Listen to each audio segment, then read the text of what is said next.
여러분 안녕하세요. Welcome back to K-Learn Korean Language Training. Once again, Gerard here. 4 times CPS Topic Exam Passer. Okay, so dun sa mga interesado na mag-exam this coming KLT, General KLT exam, start nyo na rin mag-memorize ng mga tools na ginagamit sa trabaho. Diba, in-update nila yung mga textbooks. It's more on yung book 2, more on work-related. Okay, so since magtatrabaho kayo sa Korea, kailangan nyong ma-memorize yung mga tools. Okay?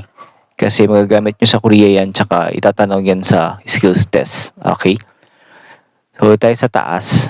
Sa pinakauna is yung gloves. Okay? Gloves or working gloves in Korean is mukchanggap. Mukchanggap. Okay? Number 2, sa taas pa rin tayo, yung pangalawa. So, safety helmet is 안전모. 안전모. Safety helmet. Okay? Next naman natin yung dust-free mask. 방진 마스크. 방진 마스크. Dust-free mask. Okay? Next natin yung sanitation suit is 회생복. 회생복. 회생복. Okay?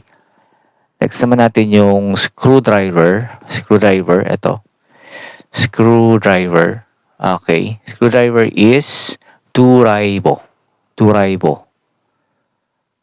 Next is nippers. Nipo. Nippers is nipo. Okay. Next naman natin tong long nose. Long nose to 풀라요. Long nose. Long nose to 풀라요. Okay. And then pincers is 펜지. 펜지. Pincers is 펜지. Okay. Next tools dito sa baba. Spanner is supeno. Supano or supeno. Okay. And then saw is top.